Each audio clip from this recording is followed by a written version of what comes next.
Whoa, buddy. Put that thing back in its holster. We haven't gone anywhere. I don't understand. Check out the MichaelDukesShow.com for information on how to get access to the podcast. Welcome to the party, pal.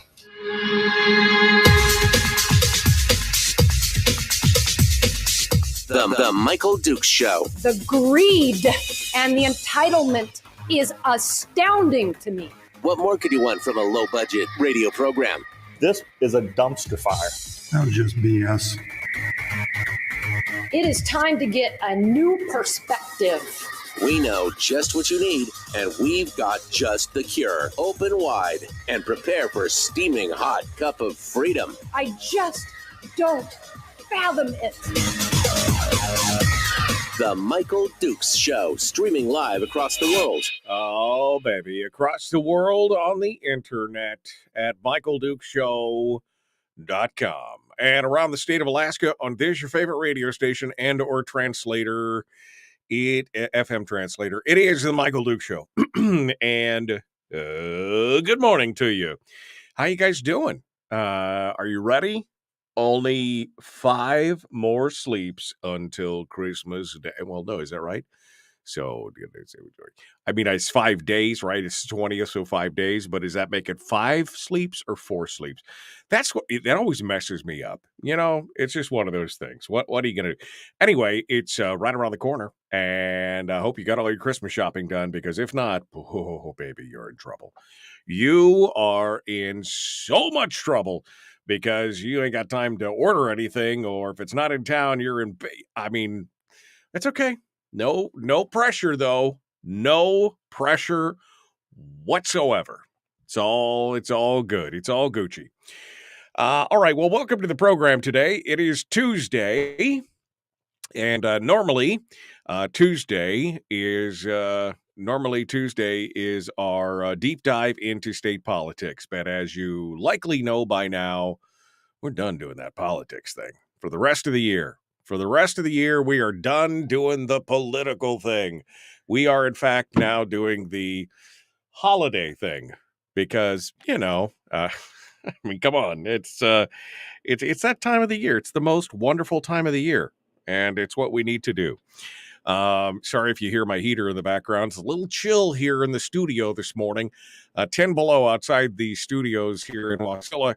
35 below in the Fairbanks this morning. So definitely a little bit of a cold factor going on. Unfortunately, some bad news for parts of the state. More snow expected on Thursday, just in case you were wondering. Just more snow expected on I mean, it's going to be great. All right. So, that's the I guess the official weather bad news, but other than that, it's all good. It's all good.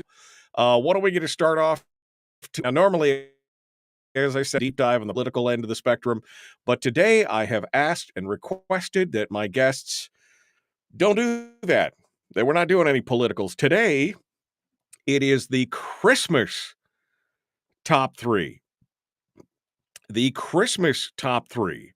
Christmas memories, New Year's resolutions, Christmas presents, favorite food, favorite music, favorite movies, and memories, and just we're totally playing it by ear. I mean, we have no plan other than we're just going to riff and share Christmas memories because I got to be honest. Yesterday, I felt so good. Yesterday, I got so much Christmas spirit out of the show yesterday. You have no idea. I felt really, really good after the show yesterday. It was almost like taking a shower after a long, after a long, sweaty, hard day where you're full of grime and everything else, and you take that and you're like, oh, that's what it felt like yesterday for me personally. I mean, I don't know about you, but I am loving it. 27 below at the Kenai Airport today. So it's a little crisp across the state. So you guys, bundle up, stay warm, climb in front of the fire, get yourself a hot cup of joe, and let's sit down and talk about the reason for the season. All right. So first things first, my housekeeping duties are calling me. So that is, of course, today is day 4 of the 5 days of Christmas.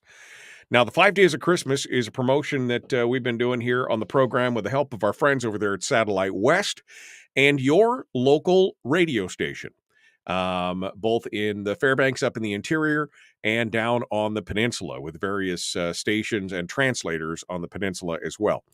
And every day for 5 straight business days, so it was Thursday, Friday, Monday, Tuesday, and tomorrow, we are giving away a bivvy stick.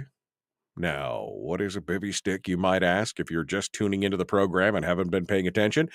A bivvy stick is a small, little, tiny device that connects to your cell phone via a Bluetooth, and it turns your cell phone into a satellite communicator. You can send text messages, you can send emails, and you can get map views of everywhere and everything around you. It's got some other cool features as well. If you and a handful of friends have bivvy sticks together and you're out hunting, biking, hiking, snow machining, whatever you're doing, you can also use what they call group track, where all of you can see each other on your map. So if one guy's over the top of the hill stalking a big bull, or the other gal's over there running the ridges with her snow go up on the ridges across the valley, you can look and see where they are, even if they're not in sight, because group track keeps track of everybody in the group. And you can drop a pin. If you get stuck, it's got a little red button on the bottom. You can pull the flap up and mash it. I've fallen and I can't get up. Come help me.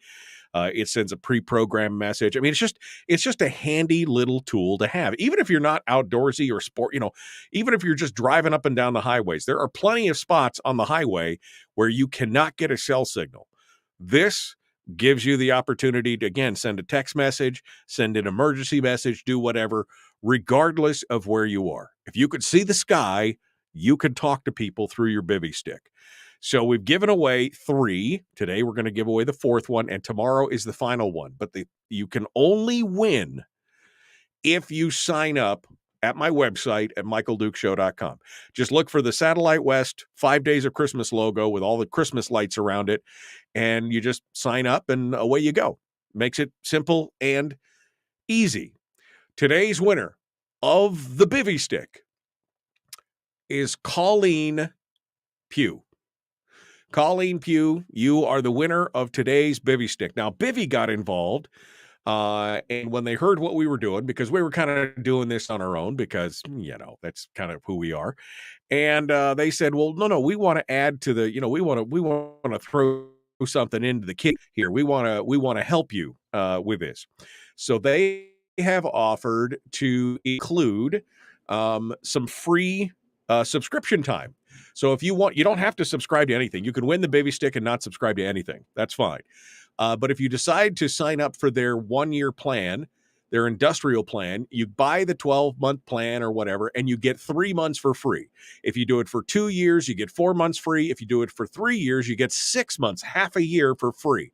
Now, it's not required to do that, but if you want to, it's there. Now, you got to activate the unit by the end of the year to take advantage of this and everything else. But this is the perfect little piece of kit for anybody and everybody, in my opinion. So there you go. The Bivy Stick.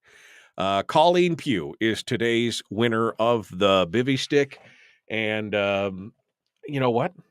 I'm feeling it. Yesterday we didn't catch the winner until hour 2 because, it was a little early, and not everybody listens to the program from the first starting point. But it looks like Colleen is up in the interior, according to her phone number. Let's try and give her a call, shall we? I feel pretty good about this. Let's see if we can reach out to Colleen. Let's see what she has to say. Hello. Good morning. Is this Colleen? Yes. This is Michael Dukes calling from the Michael Dukes Show. No way. Good morning. How are you? I'm good.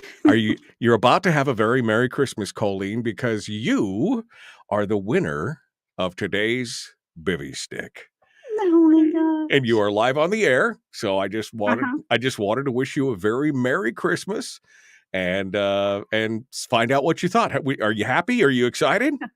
I'm very happy. Yes. Great. All right. Good. Well, where do you listen to us? This looks like an interior phone number. Are you up in the Fairbanks area? And Delta Junction. Oh, Delta Junction. Okay, good. Mm-hmm. Are you listening? Which station are you listening on? Because I think both station clusters reach us. Which station are you listening to us on? Are you on Peninsula Broadcasting? Are you listening on the translator? Or are you listening to KFAR? I think KA. That's that last one you said. KFAR. Okay. All right. That's fine. I mean, this wasn't a quiz. You're not graded on the answer. I was just curious. All right. Well, what are you guys going to get good use out of this Bivy Stick? Yes.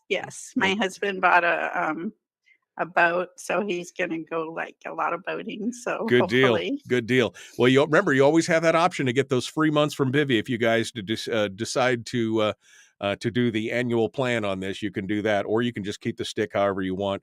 But I'm just so happy that you're listening out there, and I appreciate you signing up. Oh, wow. Thanks. You bet. So the 6 o'clock club in the chat room, that's anybody who listens in the 6 o'clock hour. You guys are all officially the 6 o'clock club. They want to wish you a very Merry Christmas and a Happy New Year, and I do as well. And same to you. Okay, Colleen. I'll be sending you an email here in just a little bit after the show to get all the mailing details and everything, okay? Okay, thank you. You bet. Merry Christmas and Happy New Year to you. Merry Christmas. All right. Colleen Pugh, our winner for today. Only one more Bee Stick to give away. Only one more, and that's going on tomorrow. And the only way to win it is to get signed up. You got to get signed up to win. MichaelDukesShow.com. I can't make it any easier to try and give you something for free. I mean, well, I suppose I could just show up at your house and hand it to you, but I don't know you personally. So I got to have your details. I got to have your info. I got to have it for the random number generator for my spreadsheets because gosh, I love those spreadsheets. They're so much fun. All right. I suppose I should stop my yammering.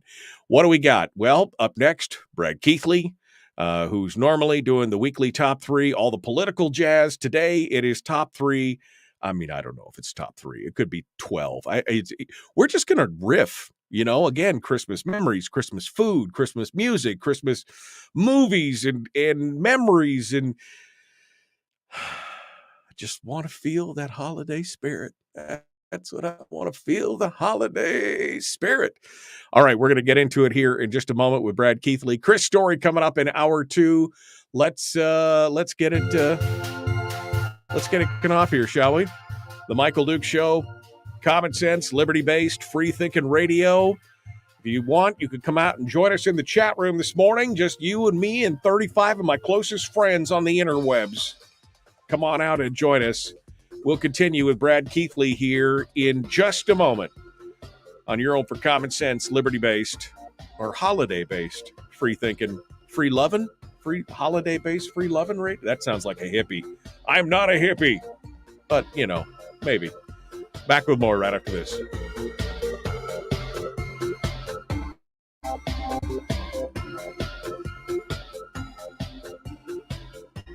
If you missed the show, you can listen to it on your time with Dukes On Demand. Oh, and it's free. Like America used to be.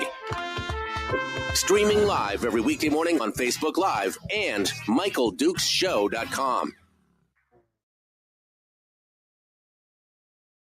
Well, guten Morgen, meine Freunde. Was ist jetzt los mit dir? Fröhliche Weihnachten. It's just another beautiful day here in South Alaska. We're down here in the South doing our thing. Let me go over here and but that takes away all my pretty Christmas stuff. I don't know. All right, fine. I'll do it. Takes away all my pretty Christmas stuff. We'll practically up in here, and we'll see what's going on. Hey, Bradley, what's happening, my friend? What are you doing? Michael, good morning. I'm going to miss the Christmas stuff during this segment. I mean, that's entertaining in and of itself. I know, really. It's like I'm wreathed in evergreen. And this, it kind of was one of those things. Yesterday I shared one of my memories was as a child, actually laying under the tree with my head and shoulders under the tree, looking up through the tree, watching the lights, listening to old time radio and music and stuff. And so every time I look over at my picture and I see him surround, I get that feeling. I get to go back to my childhood, which is really not that far from right now, actually, quite honestly. But guys got to have a hobby. Since this is hippie radio now. Since this is hippie free loving holiday radio, that's what it's all about here. It's all good. Did I do it last night? Terry asked me because yesterday somebody challenged me to Deshana challenged me to lay under the tree again after I shared that memory. I have not. First of all, it's harder to get on the floor than it was when I was 10 years old and get back up. But I will do that sometime, probably during my Christmas break. I didn't even get home till like 7 last night. It's been these last couple days are pretty busy before I got to go on 12 days worth of vacation. So it's But the good news is you were able to get in and out of the neighborhood, get in and out of your house. Good Lord, yes. Although I had to laugh because I went outside yesterday and I have a driveway that's usually wide enough that I park near the house and the kids park at the bottom of the driveway and I drive between the cars. The snow has narrowed it now that I actually had to get out and move one of the kids' cars because I couldn't get out of the driveway. It's just one of those things. But all right, Brad. Well, I know I really didn't give you a lot of direction on this other than we're just going to kind of, again, favorite music, favorite movies, favorite recipes, favorite foods. Just, I don't know. I just want to talk about stuff that makes you feel good as well as makes me feel good, right? I've been listening to you, watching your picture, watching the wreath around your head, and I feel good already. So I'm already in the Christmas spirit. I'm ready to go. That's right. Damn it, it's so good to be Christmassy today. It's just feels so good. Go on vacation, says Brian. Listen to you. What do you mean? It is. Look, if I had to try and create something today, well, Brad would have stuff to talk about because the governor's budget came out. But other than the governor's budget, there is like nothing to talk about. I mean, literally, unless you wanted to dive down into Demboski getting kicked to the curb by the mayor of Anchorage, which who cares? I mean, really, right? I mean, who cares? You are the Christmas spirit. I'm just like, there is nothing.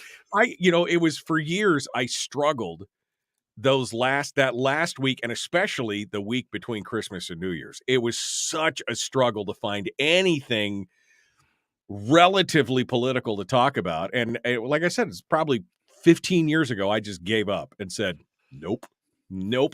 Doesn't, because especially, and why did I drive to work to try and call people to sell advertising to them? Because when you call them on December the 27th, they're like, why are you calling me?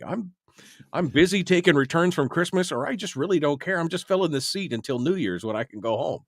So anyway, it is what it is. All right.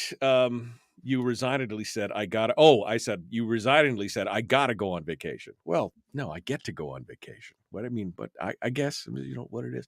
Yeah, 57 below in Chicken yesterday. Those poor bastards. Those poor bastards. I mean, come on. 44 below in North Pole where Doty's at this morning. I'm so glad I'm not living at my old house because I was always colder than actual North Pole. So my place up there is probably in the 45 below range. 57 below would get chilly. That would be cold. Even with every layer of clothing I own, that would be cold. The last year before I left Fairbanks, it was 57 below or colder for 3 weeks straight at my house. That gets you. Here we go. We're coming back.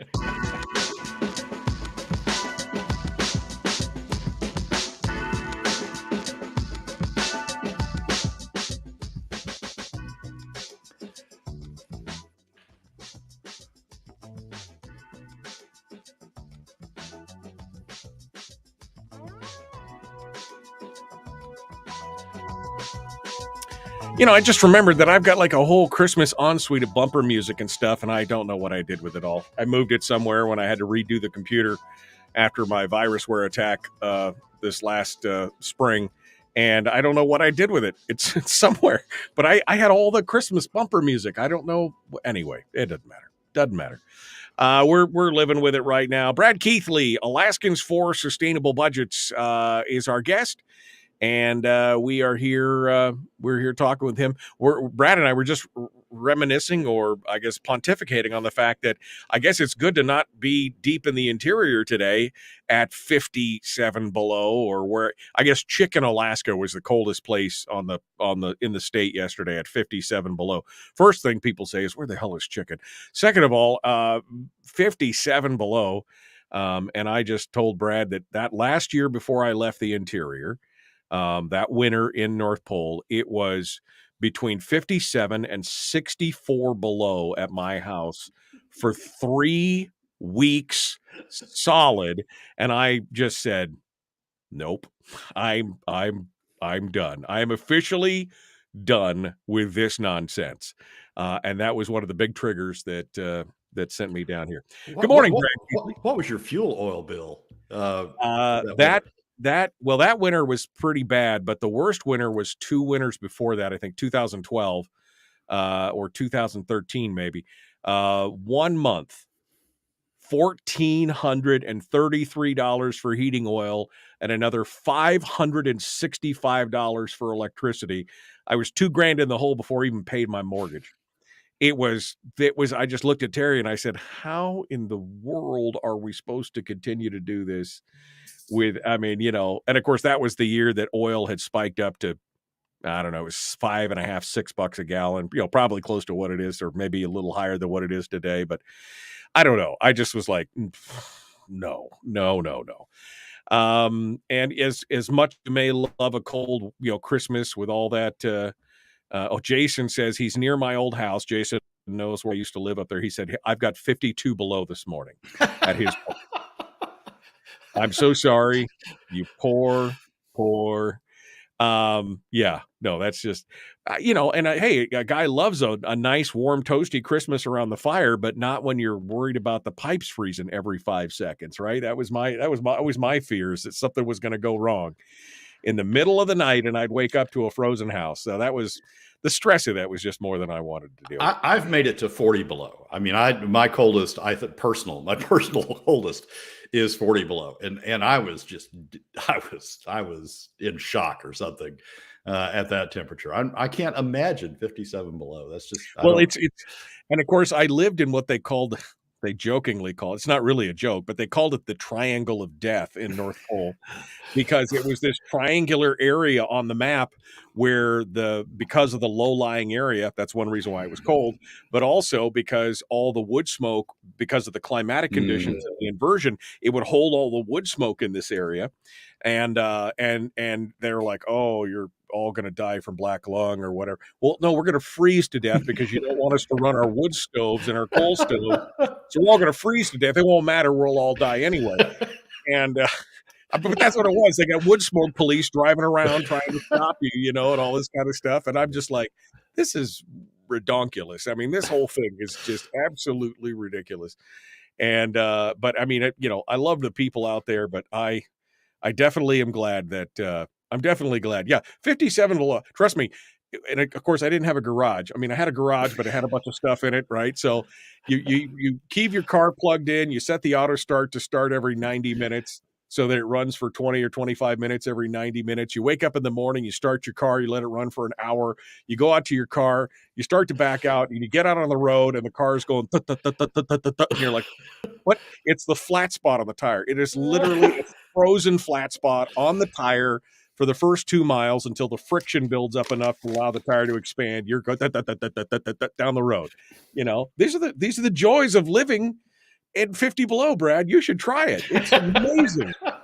It is amazing. This is adding up to your favorite Christmas memory. The Christmas it was 57 below. Count your blessings is what I'm saying. Count your blessings that you don't live in an area where it's 50 gazillion below zero. And it's pretty insane. Well, Brad, Christmas is a special time. And as I've said many times before, there are some years I always feel the Christmas spirit to one degree or another. But some years, it's like, I feel so Christmassy. I feel so good.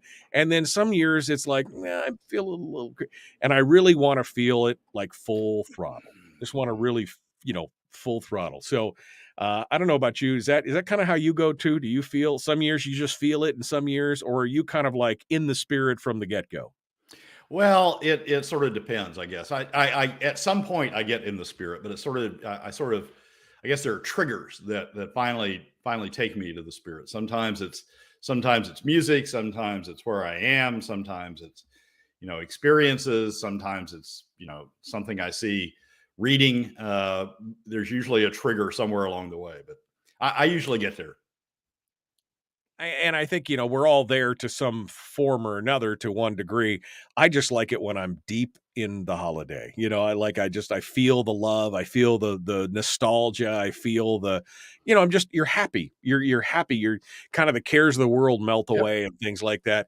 And what, we're always trying to capture. And of course, you can never go home, right? I mean, you can never go all the way back. You know what I mean? But we're trying to recapture that nostalgia, I think, and that innocence that we felt as children towards Christmas and, kind of the carefree nature. We didn't have the adult cares of the world and everything else. And I'm always trying to kind of capture that feeling. I mean, I understand I got to be an adult, but sometimes I yearn for that. You got to yearn. You resist it well. I try. Dang it, man. I'm trying to be a kid. I'm just trying to be a kid.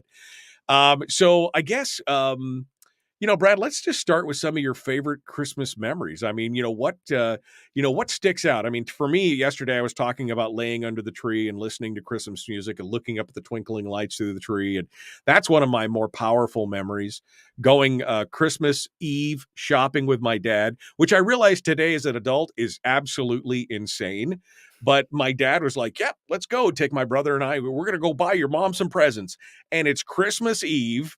We live 15 miles out of town, and he drives us into town to go buy stuff for mom on a busy Christmas Eve afternoon. I thought that was just the coolest thing. I mean, again, I realize now it's crazy, but those kind of memories that you remember, even now in your, I mean, you're not old and decrepit, but in your senior years.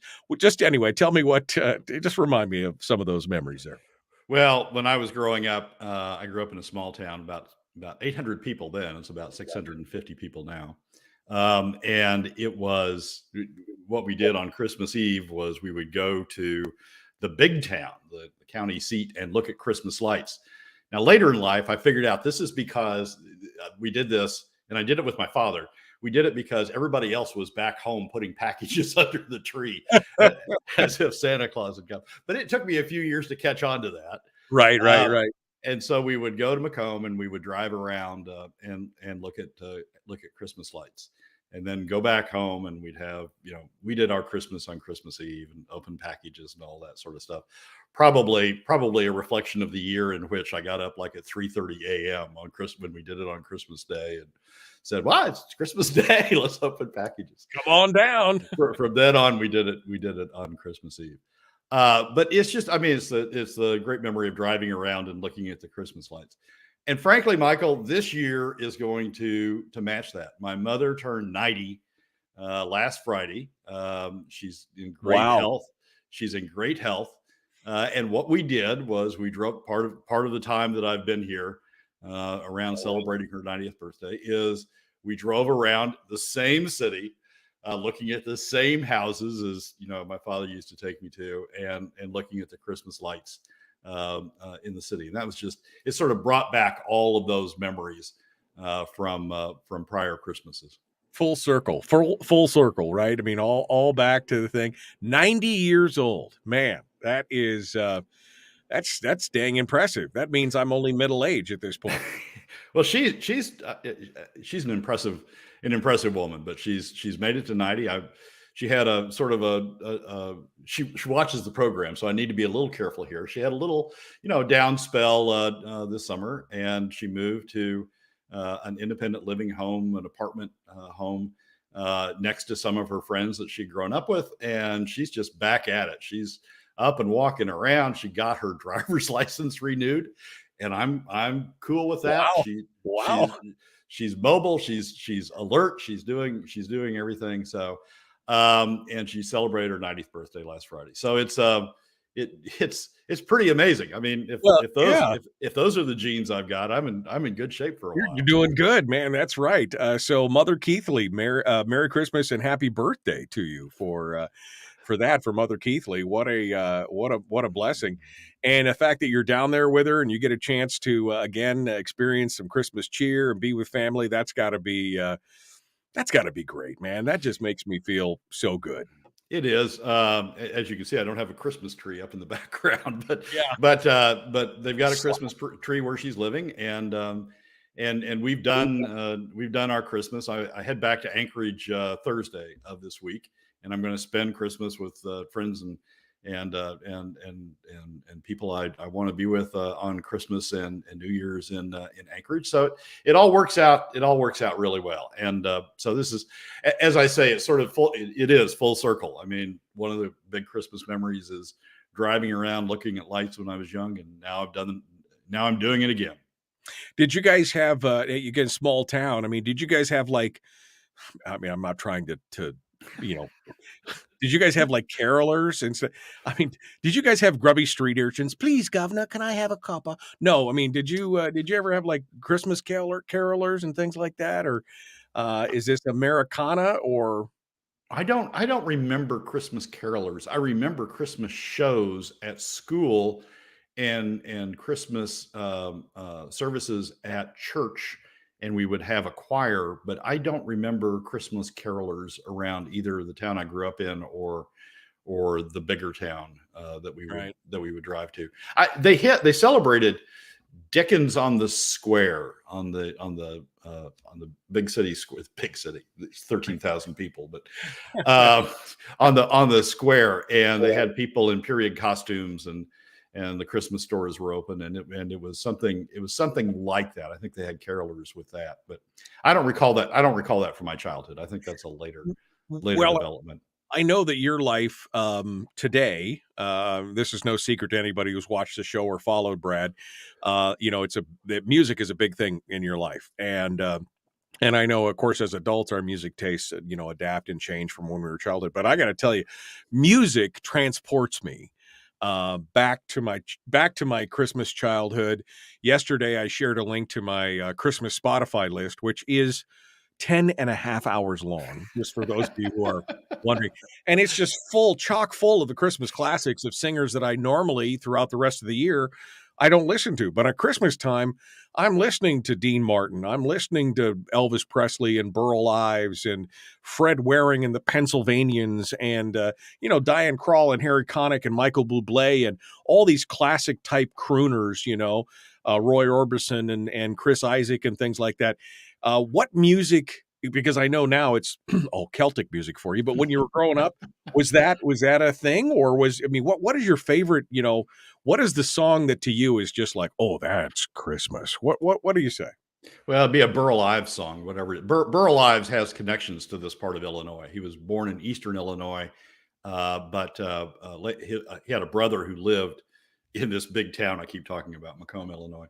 And he would visit over here. And so Burl Ives was probably the biggest thing we had going in terms of a celebrity from this part of the state.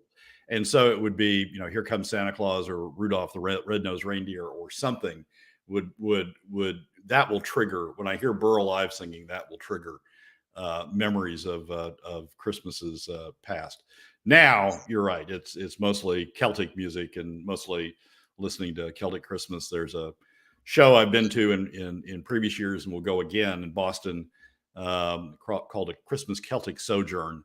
And there's a guy by the name of Brian O'Donovan who puts on a show, produces a performance up in Boston every year that brings together various performers, Celtic music, loosely defined performers from Ireland, Scotland, and usually from Appalachia, which is American Celtic. Right. It's where Irish and Scottish music went and then got transformed into ultimately bluegrass.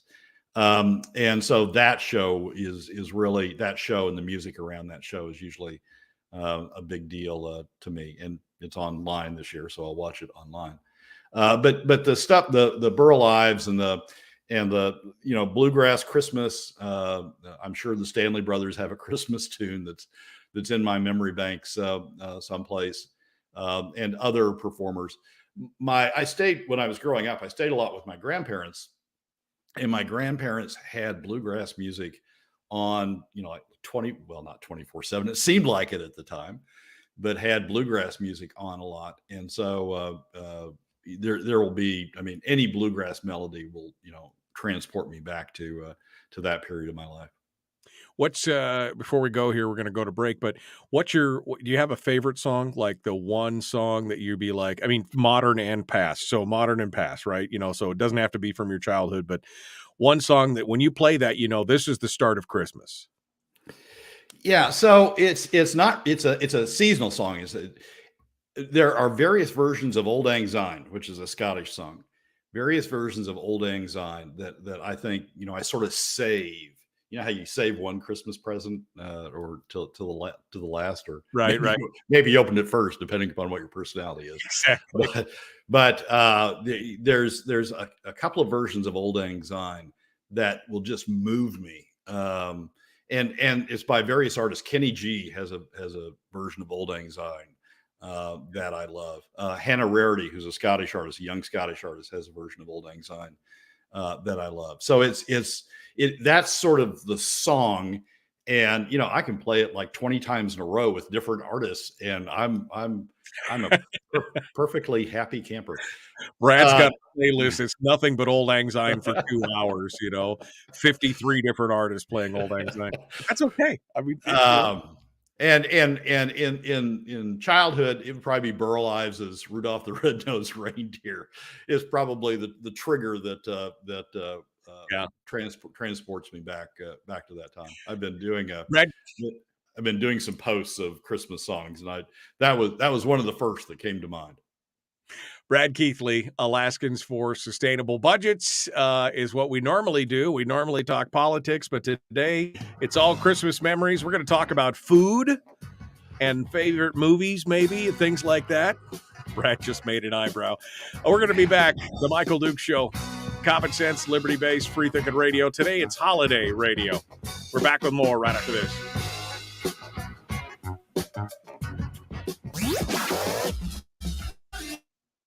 Our guide and our trusted friend. Michael Dukes Show.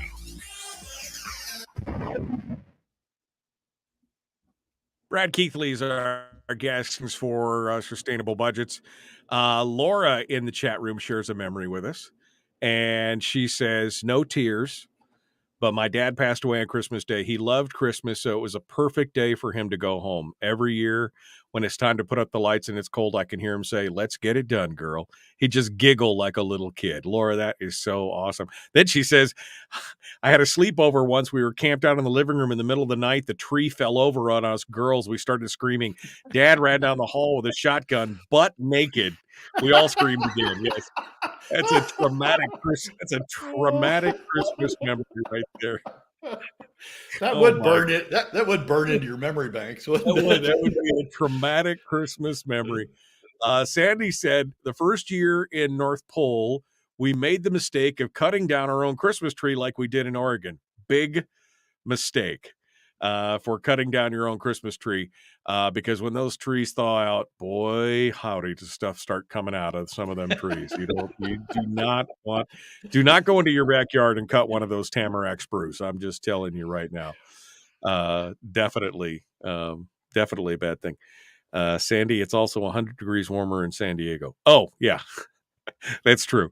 Sandy said she used to do church caroling in San Diego when she was growing up. And Donna says, Sandy, it's also 100 degrees warmer in San Diego. I mean, yeah, it's always cold in the interior when I was growing up. We did some caroling. We did some with family and friends. We would go around occasionally. But yeah, usually it's like 35 below on Christmas, right? You're out there, the angels we have heard on high. Could I have some hot chocolate? Kind of thing. Does your vocal cords work at that temperature? Oh man, I got to tell you, you're definitely getting that breath of fresh air. So it's good stuff. We didn't talk about food. We got to talk about food too, Brad, because that is because it's me. We got to talk about food. As long as you don't ask about recipes. I mean, that I know. I have no clue. Whatever's in the refrigerator is sort of my recipe. So you don't do any shop. I mean, you don't do any shopping. You don't do any cooking at all. I mean, I know you cook a mean wine smoothie in the morning, which wine smoothie in the morning? Ooh. My God. That was Brad's recipe last year I think we had a recipe contest or sharing recipes, and Brad was like, wine smoothie. I'm like, why not? I'm like, dang. But you don't, I know you cook with a lot of eggnog in your coffee and all that kind of stuff, but do you just not do any? It's just not a big thing for you personally? I'm just not great at it, Michael. I've never developed the talent of, being creative with cooking. My mother was such a good cook, and my grandmother were such good cooks that boy, I sure didn't want to mess with that when I was growing up. I didn't want to get in the kitchen and get hard act of what they were doing. So I just never developed that talent. So my talent is going to Open Table and making the reservations for wherever we're eating whatever holiday meal we're eating. Merry Christmas, you filthy animals! You got to serve me on Christmas while I eat. Do it now. I tip well. No, that's fine. Hey, it's all those people who go to the Chinese restaurant on Christmas Eve or whatever, right? I mean, there's people are still working. They're still making money. Still, we're like you said, it is what it is. That's the place to eat in North Pole, isn't it? I mean, man, it's funny because ironically, that's the thing in the big city, right? Everybody goes, we have Chinese for Christmas, right? Because in the big, New York or where, and ironically, the best Chinese restaurant in the whole state, which is in North Pole, Pagoda, they close from like the 22nd or whatever all the way through New Year's. They're closed for like 3 weeks, and you're like, oh man, I really wanted Chinese food on. Anyway, Sandy says, Sandy was asking me about the ham recipe. Sandy, I gave the ham recipe. I actually didn't read it out, but I did it from memory yesterday on the air. My dad was going to send me, because I couldn't find it in my email. He sent it to me like 12, 15 years ago, and I purged my email. But it's very simple. Go back and listen to the podcast or watch the show from yesterday, and I tell you how to make the Christmas bourbon brown sugar ham. It's super simple. Even Brad could do it. It's super simple. Super simple. I don't know, Michael. I don't know if you want to trust me with the instruments. You test it out. If not, I'll do the wine smoothie for dessert. If that's that's true. That's true. I mean, either that or the Christmas crepes for Christmas morning. That I got to tell you, that's probably one of the most technically challenging meals that I make around the year is the Christmas crepes. Not that it's super hard. It's just the crepes require a lot of patience, which I have a limited supply of. And when you got to make 43 little thin crepes, and stand there for an hour in front of the stove flipping crepes as you go through, it takes a while to get it all done.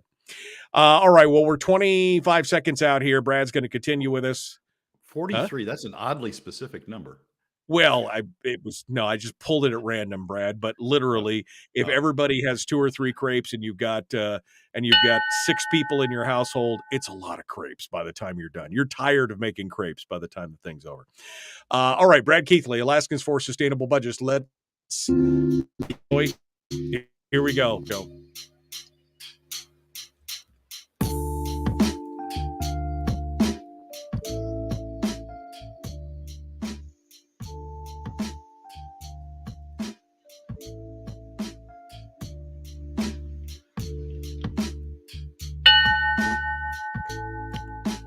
Yeah, I forgot to turn the timer off. That's what happens sometimes. Christmas, we're just, we're and of course people are now in the chat room like, what's a wine smoothie? All right, welcome to the program. The Michael Duke Show continues. Brad Keithley, our guest. We're sharing Christmas memories. It's the Christmas top 3. Only it's like the top whatever we decide it's going to be. Brad, before we went to break, let's see, we talked about music. We talked about memories. We got to talk about food. Now, you told us during the break that you can barely boil hot water, but right. I mean, you're just right. It's about right. It's about right. But is there, like for me, Christmas means Christmas crepes and my brown sugar and bourbon ham from my dad. You got some favorite Christmas, things that something that you crave every Christmas that mom or grandma or something used to make that you'd love to try one more time, or what do you got? Yeah, my grandmother was a great cook, and I remember Christmas dinners with turkey or ham. My mother may correct me on this, but we either had both or we sort of alternated years or something. I remember both at various times. But the big deal for me at Christmas dinners with my grandmother's was the oyster stuffing. That was like, you look forward the entire year to her oyster stuffing, and made sure you had plenty of room in your stomach when you got there to enjoy that. And then mashed potatoes and pumpkin pie and pecan pie and just sort of all sorts of things, corn, all sorts of things going on. But the oyster stuffing was always front and center for me. That was always a big part of the meal. Terry was going to make oyster stuffing. She ended up not making it for Thanksgiving, but she's like, yeah, I really want to make we had it a couple times, and she really enjoys it. So who knows? Maybe we'll have oyster stuffing with ham. I don't know. Maybe it'll be a fun thing that we can do this Christmas with ham. The sweets. I remember the sweets. Did your grandmother and mom, did they make like Christmas cookies? You got a favorite Christmas cookie? They made Christmas cookies. They made Christmas fudge. They made Christmas divinity. They made Christmas pies.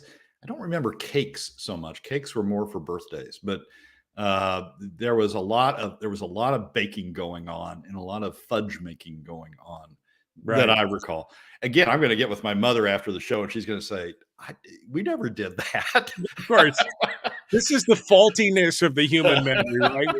We're making stuff up as we go along. I may be merging a bunch of memories together. Heck, it may have been in a movie I saw, but no, I remember Christmas fudge and Christmas divinity. I think that was one of the gifts that my grandmother would give to relatives and to friends around Christmas. And to this day, there's still, I was with my mother last night, and she was trying to force all this candy on me that she'd gotten from various people for her birthday and for Christmas. And and that's still a big part of the Christmases around here. Yeah. Making candy and sharing it. Divinity, man. I haven't had divinity in years. That is my grandmother made some wicked divinity, and I think I remember it having nuts in it, like walnuts in it. Oh, yeah. Again, I may be merging that with some other memory, but it was very good. All right. We got about 4.5 minutes here. So let's talk about, now, maybe it wasn't a big thing for you, but growing up, there's like some holiday movies and things that, again, just put you in the mood. For me, it was a combination of like old time radio shows that were Christmas old time radio shows, Fibber McGee, Presents in the Closet, and some of the Screen Actors Playhouse, The Shop Around the Corner, but also some movies. of course, and It's a Wonderful Life and White Christmas and things like that. Do you have a favorite Christmas movie that you have to spin up every year? I don't know if you're a big movie guy, but is that something that you love to do? There is one movie I spin up every year. My son would probably tell you it's a horror story for him, because every year at Christmas I would set aside time to have this movie, and the usual reaction was, "Oh no, not again!" but Miracle on 34th Street, the original version, the Natalie Wood as a young girl right version. Chris Kringle. Maybe that was the young lawyer in me coming out. Yes, we can prove there's a Santa Claus. Right. Yes, trial lawyer. I could put this together. But that one still moves me. I've watched the later versions. They don't do much for me. It's that original version that I find just so fascinating and so enjoyable and so spirit enhancing. Yeah, no, and you know what I would find funny, Brad, is probably your son at the time was like, "Oh no, God, I can't take another burger." But you'll probably find if he will probably crack that open around Christmas and go, "This is my memory too." He will never admit that, Michael. He would ever. I'm speculating from the outside, but I guarantee you, probably sometime at Christmas he kind of looks around and clicks it on. I have a memory from my childhood, grilled cheese. My mother loved to make grilled cheese. In fact, my memory is she made it every day, 365 days a week. She denies that, but that's my memory. And to this day, I will not eat grilled cheese, and I will grimace if anybody asks if I want a grilled cheese sandwich. So I'm suspecting my son is having the same reaction to the discussion about Miracle on 34th Street. Yeah, it's it's just some of those things that they just, like you said, like I can watch White Christmas every time, and at the very end when the general stands up and they're all applaud. I to this day get a tear in my. I've seen the movie 60 times, but it doesn't matter because I still get that little tear in my eye because it's the feeling that it promotes. Now, the only thing that's banned in my household, for you, it was grilled cheese. In my household, it's Charlie Brown and peanuts. I could just burn the negatives, burn the originals as far as I'm concerned. Why is that? Is that I don't know. I have a sibling that played it over and over, or what? No, I just don't know, Brad. I don't know why I am so bah humbug on all Charlie Brown. Thanksgiving, Halloween, Christmas versions, I don't know. Whatever it is, maybe it was Lucy jerking the football away all the time, and I just wanted to beat her down with a stick. I have no idea, but it is. So you identified with Charlie Brown. Maybe that's it. Maybe I identified with Charlie Brown, but I just, the kids were like, "Oh, we should watch a Charlie Brown Christmas," and I said, "Not in this house, with me in it." There's one more movie that would run every around Christmas time. It'd run in early December on the networks, and that is The Wizard of Oz. Not a Christmas movie. Oh, but because it showed up at that part of the year when the networks would run it when I was a kid, back in the dark ages, I associate that with Christmas and still watch it also. Back when everything was black and white, right, Brad? Before they had full color television. Well, half the movie is in black and white, and then half the movie isn't. Exactly. No, you couldn't tell the difference though, so it's fine. It's all good. Brad Keithley, Alaskans for Sustainable Budgets. Your Christmas memories. Wasn't that fun? I feel good. Usually I feel kind of bedraggled after I'm done with Brad, like, sucked all my will to live. Now I feel great. Brad, Merry Christmas, my friend, and Happy New Year to you. Merry Christmas to you, Terry, and the family as well, Michael. Yeah, and wish your mom a very happy birthday, Mom. She's watching. Just do it yourself. And Merry Christmas, Mother. Merry Christmas, Mother Keithley. I hope you have a great one this year. We're looking forward to talking about you again next year. All right, folks, we're out of time for this hour. Chris Story coming up in hour 2. I don't know what we'll talk about in the first segment, but we'll do something. Merry Christmas. Okay, I got requests in the chat room here. Donna Ardwin says, "What is a wine smoothie?" And you know what? She didn't put all that emphasis into it because it's just a written text line, but I could just hear, "What is a wine smoothie and how do I get one?" What is a wine smoothie, Brad? Just tell me what is. I mean, I can go back to the recipe and look at it, but tell me what this is all about. It's a regular smoothie. I mean, I just take juice and yogurt and a bunch of fruit, just like you're going to make a normal fruit smoothie, and then just pour in some wine. It started out years ago. It started out as a way of getting rid of the bottom of a bottle of wine. It was a Sunday morning, and I was just sitting there, and I had a little bit left over from the night before, and I thought, well, you just throw that in there. Ooh, that tastes pretty good. So now it's sort of a regular weekend thing, right? Weekend thing, not a weekday thing. I see. He's got to clarify. I'm not a day drinker. I'm just a weekend.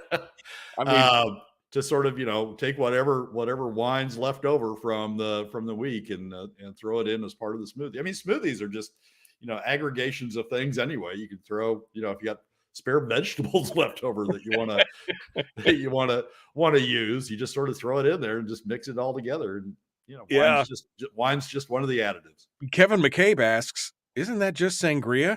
I mean, kind of, maybe with the yogurt, I guess. Maybe I don't usually put yogurt in my sangria. But my question is, you're like, a little fruit, a little juice, a little yogurt. I got to question the inverse proportion of wine to juice now. Is it like all wine and no juice? I mean, it's typically, it's actually technically it's juice, but I mean, I got to ask the question. Well, it depends, Michael. It depends on how much is left over. If there's just because it's going to go. I mean, it's going to be used up. I'm not going to have. I'm going to open a new bottle for the new week. So whatever's in there, there was one time when it may have been 90% wine, and maybe because there wasn't any room left after I poured the wine in there. There wasn't enough room left for the yogurt. But it's a function of however much wine is left in the bottle.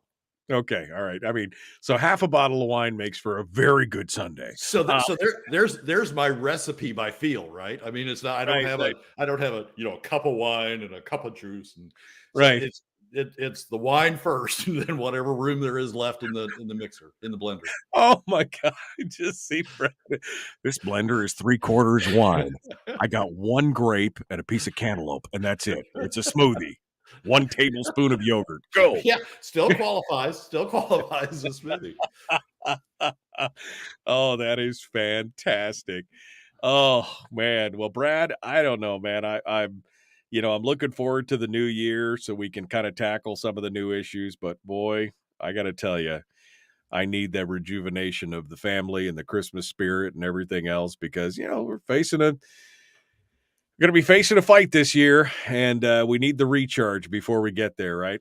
Are all the kids home, or are you going to be zooming in some of the kids? Or oh yeah, I mean, well, all the kids except my oldest is she's living in Florida now with her husband. So was she the one that was in Korea for a while? Yep, they were in Korea for a couple of years, and then they were in Oklahoma for a year and a half, and now he is out of the military, and so they've moved down to Florida. And she's telling us how now she hates the cold and loves the heat. So good for her. Whatever. 105% humidity. That's fine. I mean, it's all good. But she's loving it down there. And so good for them. So they're gonna be down there, and but everybody else is at home. Has Terry gone down to kidnap the grandchild and bring the grandchild back for Christmas? No, but she's talked about it. She's plotted, it's like a Ocean's 12 thing. She's plotting to steal the whole deal and come back up, and it'll be fine. Donna says, that sounds like a good way to hide the taste of kale in the, first of all, what the hell is wrong with you, Donna? Who eats kale? Kale is not real food. It's like quinoa and kale. Who eats that stuff? Anyway. Brad, go ahead. It would be a good way to hide the taste of kale, but you will never find kale in my refrigerator. So I was just going to say, I've never had that experience of having to hide it. You know what another good way to hide the taste of kale is? Take it and throw it in the garbage. That's a great way to hide the taste of kale. It's fantastic. That's a guaranteed you will not taste it if you throw it in the trash. All right, Brad. Any final thoughts for the year? Any final thought? I mean, I got a minute and a half here. any final thoughts for the whole year and Christmas time? And I mean, I'll just let you run wild and rampant. Oh my God, it's a scary thing. Michael, at this time of year, I don't have any final thoughts for the year because you just sort of turn it off, right? I mean, that's what you're talking about. That's why we have this week of Yep. holiday shows and then next week of no show. Just turn it off and recharge. So yeah, I don't get into, at the end of the year, I don't get into writing the big 3 events of the year or anything of that sort. I mean, toward the 1st of January, I'll start writing the big 3 of next year. But it's I don't sum up the year. I just go into the holidays, unplug, and then get recharged and ready for the next year. Yeah. I mean, I think we all need it. I really do. I really think that everyone could benefit from taking just a pause, just a break at the end of the year, and and kind of relaxing and letting go of everything. I mean, that's the big thing, letting go. Do you have a New Year's resolution quickly for next year? I know you mentioned that, but you got anything you want to share with us real quick? No, I think be kind to stalkers is my old man. Be kind to stalkers. Okay, yeah, is my that came out of last week's show when I sort of blew up at whatever the heck. But I think it's be kind to stalkers. I think that's going to be my big New Year's resolution. Be kind to trolls, because you can only do that. Brad Keithley, Alaskans for Sustainable Budgets. Thank you, my friend. Appreciate you coming on board today. Michael, as always, thanks for having me, and Happy New Year and Merry Christmas. Merry Christmas to you, my friend. Folks, the Michael Duke Show continues. It's up next.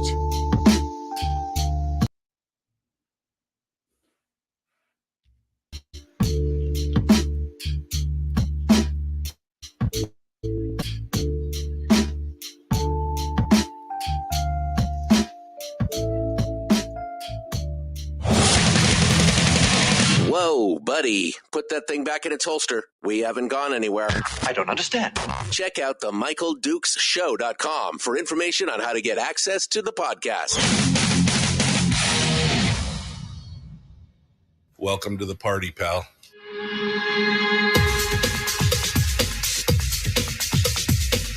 The Michael Dukes Show. The greed and the entitlement is astounding to me. What more could you want from a low-budget radio program? This is a dumpster fire. That was just BS. It is time to get a new perspective. We know just what you need, and we've got just the cure. Open wide and prepare for a steaming hot cup of freedom. I just don't fathom it. The Michael Dukes Show, streaming live across the world.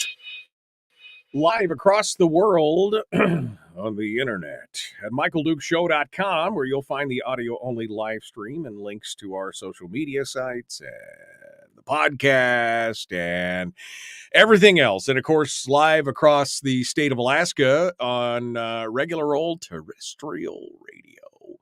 Good morning and welcome to the program. It is the Michael Dukes Show, and it is the Christmas edition of the show. These last 3 days, we are not talking about politics at all. That is a mandate from on high. And from on high, I mean from me. No politics today. We're just talking about Christmas and Christmas memories. And I know some people in the chat room are like, but you're not talking about the blah. I know. Because you know why? Because we can't affect that. Because we can't affect that right now. And it will still be here on January the 3rd when we pick things back up on the program on January the 3rd. Those issues will still be there. We'll still, you know what? And in the meanwhile, I'm going to spend the last couple days of the broadcast year just hanging out with you and sharing Christmas memories and getting that warm, fuzzy feeling. You know what I'm talking about, that warm little, you feel it right there? Can you feel it right? Can you feel it right there? That little glow right in your heart when you're like, oh yeah, I remember what that feels like. That is the nostalgia of Christmas. That is the giving and the family and the warmth of the love of the people around you. That's what I want to focus on today. That's what I want to think about. That's what I want to talk about. I mean, could we talk about X, Y, or Z, January 6th deal in the Eastman trial? Could we talk? Sure, we could, but we're not going to, because, well, it's going on right now. Well, yeah. Is me watching it going to change anything? Is me talking about going to change anything? Is me participating in any way, shape, or form going to change anything today? No? Good. You know what's going to change today? My feelings about the holiday and my family and that recharge that we all need. I mean, let's face it. Don't you feel at the end of the year, as you come into Christmas, don't you feel just a little bit exhausted? You know, as the year winds up, don't you just feel a little bit like, oh man. I mean, maybe you don't. Maybe it's just me because of what I do, and I'm doing this, every day, all day, the whole thing. Maybe it's just me that feels that. But at the end of the year, I'm a whipped pup. I mean, I'm like, I just need a break. I need to rejuvenate and recharge and do all that stuff. And, this is what I've decided many years ago. I decided that the world can go on without me for just 12 or 15 short days. The world can just go on without me and do what I need to do, because I need to recharge so that I can fortify myself for the battle ahead, right? So I can fortify myself for the next year and be ready to face the battle ahead. So I'm so glad. And that was a great time with Brad Keithley. We just finished up, for those of you who are just joining us, we just finished up with Brad Keithley from Alaskans for Sustainable Budgets, who normally comes in and rains on our parade all day long, right? For Tuesday, the top three. It's he does it, but this last hour was just good Christmas memories, food and music and movies. So good. Just so good. Yesterday was a fantastic. I got to be honest with you. I was on top of the world yesterday. I felt so good after yesterday's show. And I was just so much in the Christmas spirit. And then at our radio stations in Anchorage that I have in Anchorage, I'm running a promotion to help get Christmas gifts for foster teens, for foster kids. And so yesterday I had them come up and the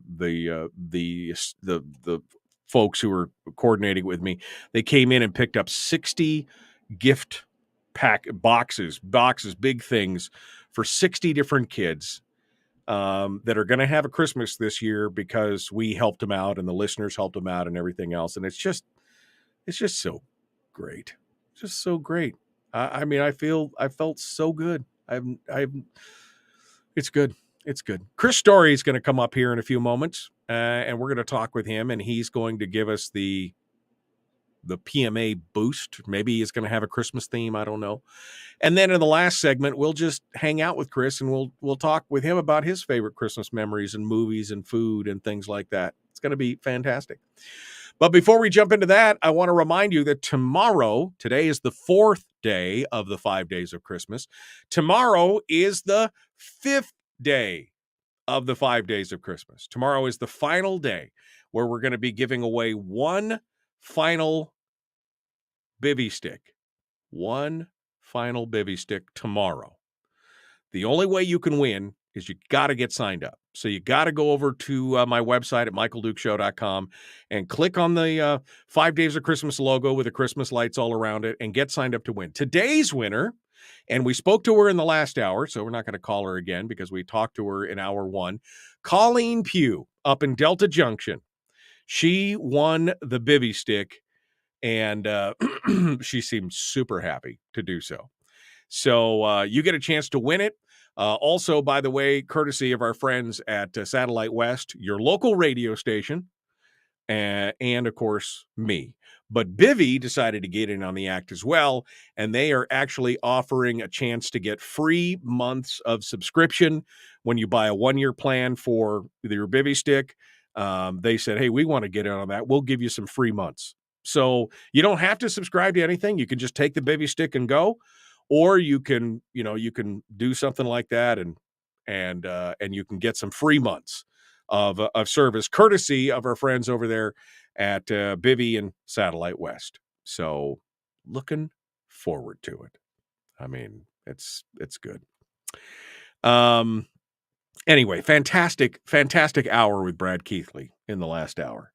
It's nothing but Christmas memories and music and so much good stuff. So congratulations to Colleen Pugh out in Delta Junction. Merry Christmas to you and your family.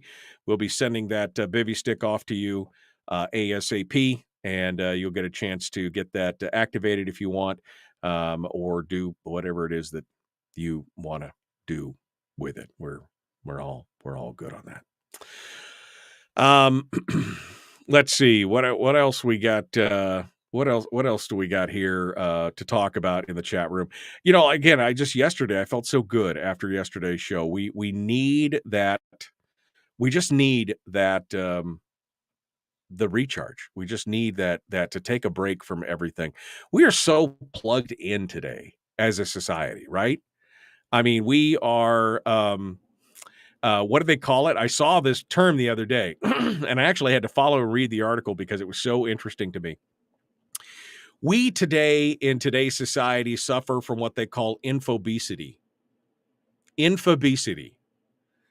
We have so much information at our fingertips that we feel like we are connected to everything. And it's just a sign of the times and a sign of the technology and the speed at which, things can travel around the world. I mean, for example, things that are happening in Washington, D.C. right this second, if something goes on, we'll know in the next 5 minutes if it happened, right? If something big and crazy happens, or, some news blows up somewhere that, something's going on, we'll know we'll know in 5 minutes. We will know in 5 minutes that it happened. That's not the way it used to be, right? It used to be something would happen in Washington, D.C., and you'd read about it. You'll read about it, in the, a few days down the road. You'd read about it in the paper. Maybe the next day, if you were in a major city somewhere, you'd read about it in the paper the next day. But you know what? People followed it, but they weren't so, focused on it, acting like they could actually do something about many of these things that they have absolutely no control over. And you know what I've discovered is that hope deferred makes the heart sick. And what I mean by that is hope deferred makes, so if you have a hope that you could make a difference, you have a hope that you could change something that you have absolutely no control over, it's like Don Quixote crashing against that windmill over and over and over again. And eventually you get angry, you get frustrated, you get angry, you get heartsick. That is the downside to infobesity. When you have so much information coming at you and you feel like you need to just do something that just by reading it and marinating in it, you just, I'm doing the right thing by just learning it all and reading it all and just sucking it all down and feeling horrible about it. You know what I discovered? I discovered that I read about it maybe once a week. Maybe once a week. I'll skim the headlines just to make sure that I kind of know what's going on in the rest of the world, because I can't control a thing. I can control what goes on in my community. I can have an influence on what's going on. The art of doing nothing, Laura says. The movie Eat, Pray, Love has a line in it. The art of doing nothing. I'm with you, That's why I do this. That's why I take this downtime. That's why I turn off. That's why I don't follow the national news on the weekends like I used to. I used to be a news junkie, man. I would be on that thing 24/7. I had to do it. I was, I got to, and I found myself being an angry person. And I've jettisoned all that now. I mean, I'm not perfect by any means. I still get angry sometimes. But for the most part, I understand the things that I can change and the things that I can't change. I have been given by my Lord the wisdom to know the difference. So No, we won't be covering anything political today because what difference does it make today? I mean, in the long run, we can do things, especially locally. But me watching some newscaster, some talking head, some trial, me watching that does nothing but irritate me. So we're just going to relax. We're going to take in the sights. We're going to talk about Christmas. We're going to share the love is what we're going to do. We're going to share the love. And we're going to share the nostalgia and the memory. And we're going to try to bring each and every one of you back to that feeling you had when you were young and you gazed at that Christmas tree with all the presents underneath of it and that feeling of awe that you had and that feeling of being loved and that feeling of just peace and joy. That's what we're doing today. That is the best Christmas gift that I can give to you. Merry Christmas. Chris Story is up next. The Michael Duke Show.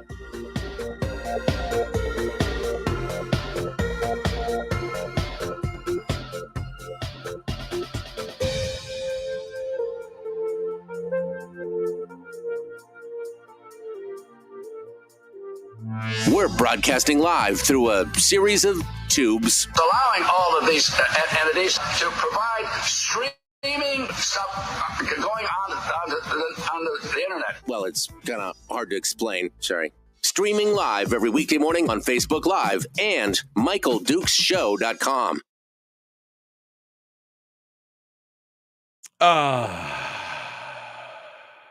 Nah. We'll go back up here to see what you guys are saying. Good tidings toward your neighbors in need, like Eastman. I can. Bert, I love it, but I'm not going to do it. I'm just not going to do it. Me showing up at some courthouse to watch proceedings is not going to help anything. It's not going to change anything. It's not like I'm a gallery where I can cheer and jeer the judge. It doesn't, again, it's going to be what it is. Infobesity. Bad Santa, Rudolph the Red-Nosed Reindeer, and Rudolph Shiny New Year by Rankin Bass. Oh, man. Love those. Thank you, Zora. Bad Santa, hilariously Christmas movie. Oh, man. My mom always said, when you feel blue, go out and do something for someone else. It always works. I mean, it does. It works. I'm doing this thing for this thing for the foster kids, and it's a lot of work. I mean, when you're trying to coordinate 300 listeners, adopters, and 80 kids with wish lists and everything else, and you're trying to coordinate all that stuff, it's a lot of work. But you know what? I feel so good about it, knowing that these kids are going to have a Christmas when they wouldn't normally have one. Again, the art of doing nothing, says Laura. There is sometimes just the art of doing nothing. Absolutely.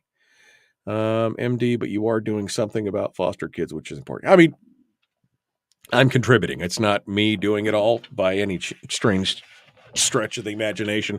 I just happen to be the guy coordinating it all. It's all the work that's being done by those listeners and adopters who have been so graciously generous. I mean, I've never, you get a foster kid who gives you a list it's a wish list, right? It's like a dream list. And this list has got $1,200 worth of stuff on it. And you know what? These people just give, and you get more than one person adopting a kid together, and they go out and they get the stuff. And this foster kid whose life is just falling apart because, he's in foster care, and he ends up getting a Christmas. It's $1,000 Christmas, and they're just over the moon. And it's because of the folks who are out there doing their amazing. It's amazing.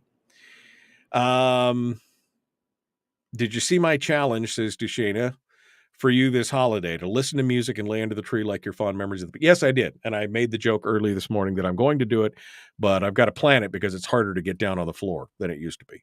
So we'll be, Chris says that they've been listening to my... my mouse. Here we go. Chris says, I've been listening to your Christmas playlist on Spotify, and I love it. Yes. Isn't it good? Doesn't it? I mean, doesn't that sound fun? It's a great, I wish that the copyright Nazis at, well, that's not fair.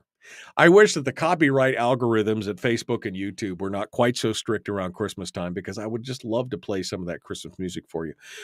But I mean, I play 6 seconds of a Christmas song and my videos get flagged immediately, which is unfortunate. I mean, I still have a video that's got muted. The entire video is muted for 7 seconds. It actually said that you played 7 seconds of this obscure copyrighted song from what, and the video still muted from like 3 years ago.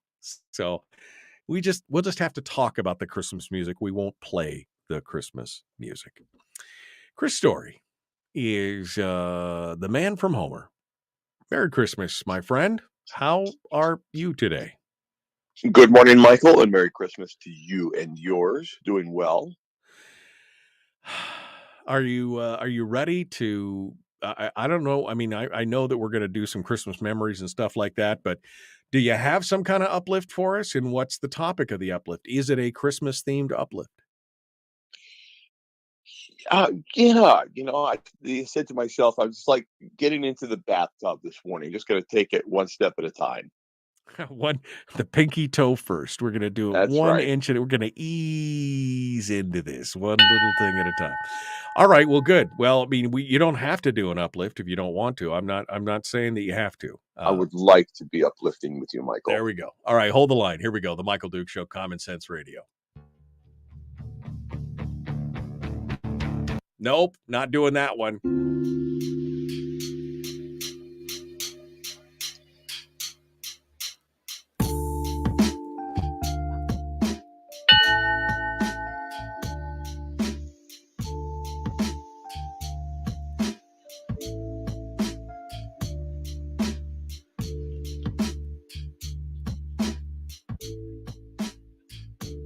That's right. I needed a little Christmas music. I was going to use the normal bumper music, but, I decided that even if it's a little funky, I wanted to use the Christmas music coming in because, by golly, it's Christmas time. We're going to continue that perfect, that we're going to just continue on. Chris Story, the man from home program to talk about, positivity and pottery and whatever else he feels like talking with us about. Good morning, Mr. Story. Sir, how are you? Good morning, Michael. I'm doing well. Thank you for the show this morning and making such great memories for all of us out here in Radio Land. Well, I appreciate that. I mean, I figure, Chris, look, you're the guru of positivity, right? I mean, that's dubbed you that, and you should wear that proud shirt somewhere. But, am I wrong? I mean, there are plenty of things we could not plenty of things, but there's a few things we could talk about today that are in the news, that are politically relevant for the moment. But don't we have to understand the things that we can change, the things that we can't change, and have the wisdom to know the difference? I mean, there's a difference between observing and participating, right? We're just observers in most of these things. There's very few things that we're actually participating in. And by observing it, are we damaging ourselves or are we helping? I mean, I don't know. I don't mean to steer the show in for you, but it's just one of those things. This is something I think everybody needs. Just a pause. I agree. Yeah, I agree completely. It's interesting. Friend of mine's a naturopathic doctor, and we were talking a couple of years ago, and he, I don't study group health. I don't study public health. I'm here for your health, period. It's individualized care and study of your health and where you're at. And it reminds me a little bit about what it is that I like to do relative to the economy. And I'm not an economist. I'm not somebody who can give advice, generally speaking, about the economy. I'm about your economy and my own personally. What can you do in spite of who gets elected, who doesn't get elected, what's happening, the trials and tribulations around the world. There's only so much you can do relative to your economy. And if you're spending so much time worried about the economy that you accidentally ignore your economy, you're going to suffer. And the same thing with what you're talking about here, politically speaking.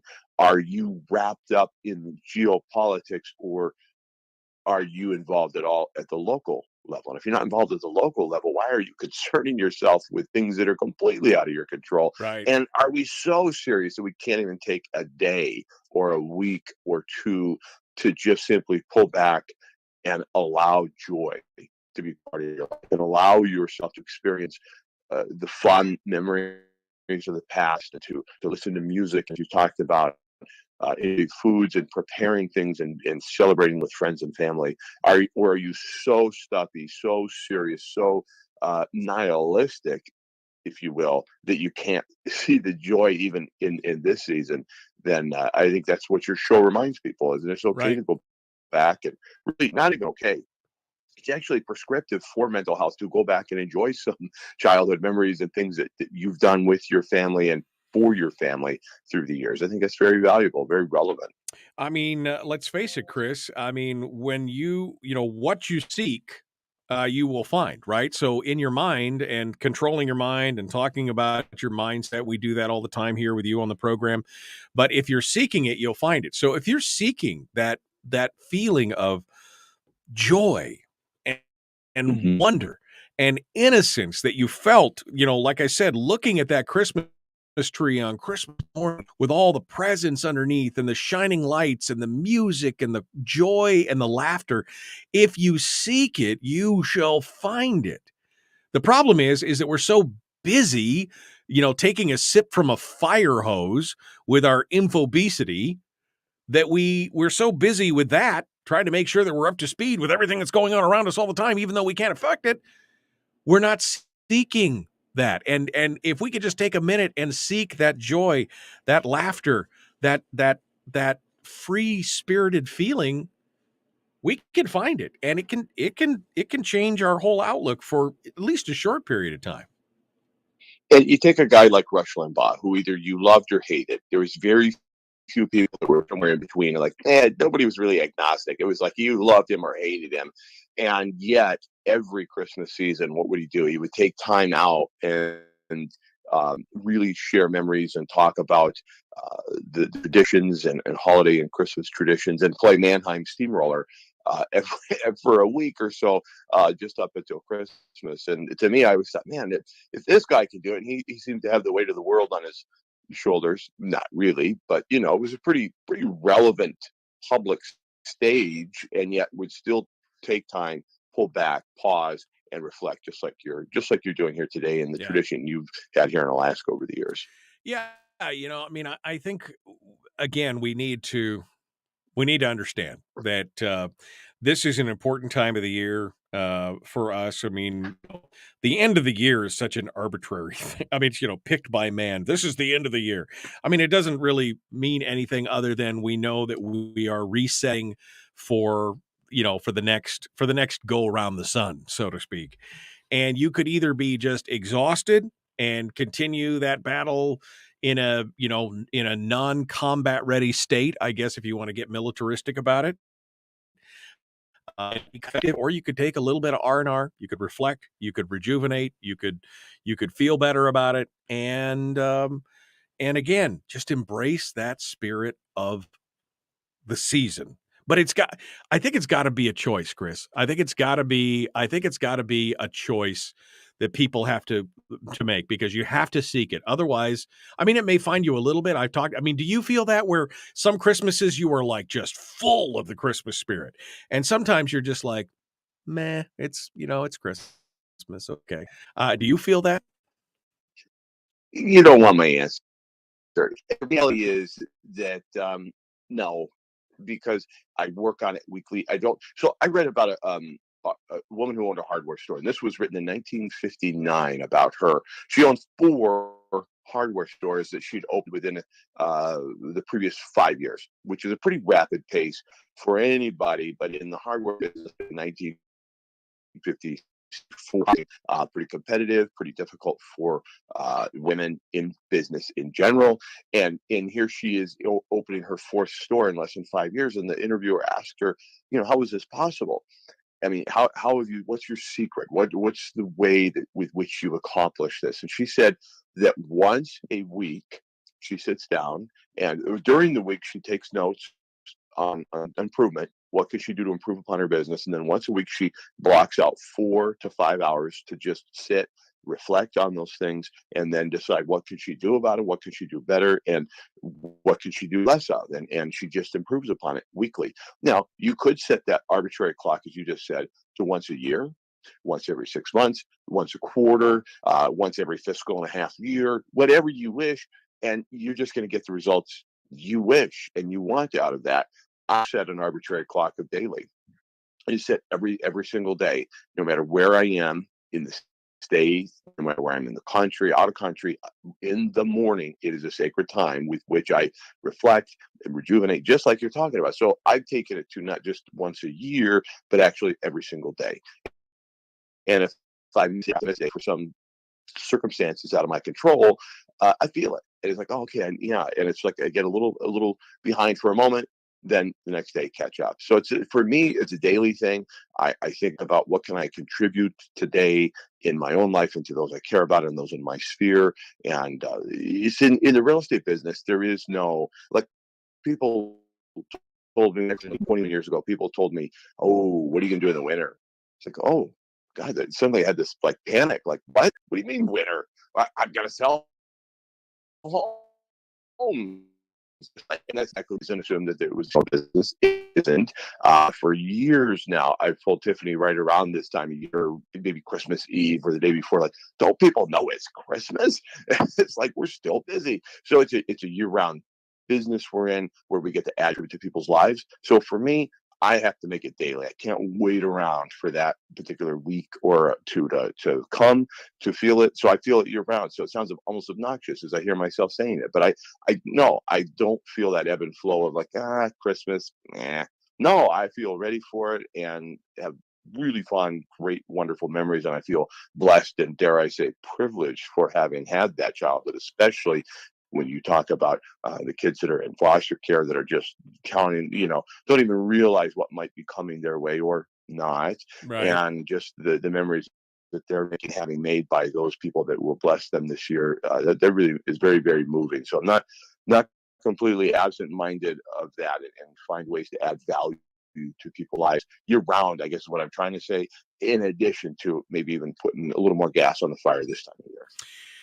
Yeah. I mean, maybe I'm doing it wrong. Maybe I shouldn't wait till the end of the year and try and rip the whole year. And Mr. Finer thing, we know that you're enjoying life all year long. We know that. Well, I do enjoy life all year long, but you're right. I mean, we could all take a pause and do it on a weekly or a daily basis and probably benefit more than waiting for the entire year to run the batteries completely flat and then try to force in a recharge in a couple of weeks, right? I mean, it's a whole thing. But I guess the biggest thing that I come away with in this whole idea is that you have to, I seek it, right? Mm-hmm. At the end of the year, I seek that peace. I seek that feeling of love and nostalgia and family and all that. When you're probably right, we probably should be seeking it. I should be seeking it a little more often. Not that I couldn't, still enjoy the end of the year holiday, but maybe my life would be a little better and fuller if I saw it on a weekly or a daily basis. It's not a bad piece of advice. Can I follow it is the question, because of, habit force and being old and having a hard time changing my ways. I probably could, but maybe that'll be my New Year's resolution, Chris, to take that few minutes every day. I love it. That's awesome. You and I are in the communication business. You more so than I, with running not just a show, but 2 radio stations. But you've been in this a long time, and you probably, I think we have in common a friend and somebody I consider a mentor called Valerie Geller. She has a 3-rule principle for radio. She's got books and courses and seminars, and she travels the world talking about communication and radio broadcasting and everything else, but it all boils down to three simple things. And I've adopted those three things, not just into my show that I do, but also into my life, which is make it matter. So no matter what's happening, make it matter right now. That it's got to count, make it count, make it matter. And then the second tip is to always tell the truth, period. End of story, full stop. Tell the truth. And then thirdly, never be boring. It's like, okay, well, that's a prescription for life. Make it matter, tell the truth, and never be boring. That is a good life. Yeah. No, that is. I think that is the definition of a good life for sure. And if we seek those things, we will find. Seek and ye shall find. That's what I'm looking for here. And I think it's a good philosophy. Look, let's boil it down, Chris. This is the last broadcast Tuesday of the year for you and me. On this program anyway. You're still going to be broadcasting on Thursday or whatever. But I would just say, if there's one commonality between all the things that we've talked about in the last year or 2 years or 3 years, it is that quiet moment of self-reflection. Where am I at and where do I want to go, and making that decision. And most people don't take the time to do that self-reflection. They don't take the time, whether it's once a year like I'm doing it, or every morning like you're doing it, or once a week. They're not taking that time to reflect on where they are, where they want to go, what the difference between the two is, and what they need to do. And I think that if that's the lesson for the year, is that it? Is that the lesson for the year, in your opinion? Yeah, I love it. I think that's exactly right. And I think, it's opportunities that you take regularly, and I appreciate that about what you do and what you provide with your program to add value into somebody's life. I think that you do seek year-round and weekly to add value to people's lives, and I think that's an important narrative also to take away from what we do together here, you and I, but also just what you do in general, is you are adding value, and you don't get paid for the minutes you're on the radio. You don't get paid for the words coming out of your mouth from the sponsors. It's the value you add to the lives of the people that are listening and to the people that do support your show, monetarily speaking, with their products or goods and services. It's value added. I was talking to a gentleman the other day about his business, that he's just absolutely overwhelmed. He cannot keep up. And I said, it's time to raise your prices, because you can only add so much value, but that's what you do not get paid for doing X, Y, and Z. You get paid for the value you happen to be adding to our properties when you do this work. And there's something about that could be, I would say, wrapped up into what you're talking about. In the self-reflection also comes the answer, which is you matter. Everybody is somebody to somebody else, and we are here to each other. The time spent doing it, and that's a huge takeaway for me in the last number of years, is just recognizing that time is constant for everybody. It's really the amount of value you can add while you're here. Is our guest for the weekly uplift. Up next, we're going to continue with Chris. We're going to talk about some Christmas memories. We're going to talk about movies. We're going to talk about music and food, and just finish up with a little bit of different positivity. That's up next. Chris Story, The Michael Duke Show. We'll be back right after this.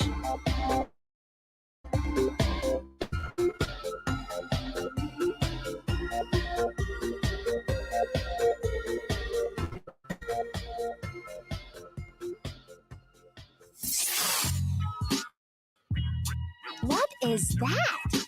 Common sense. Regularly heard on American radio.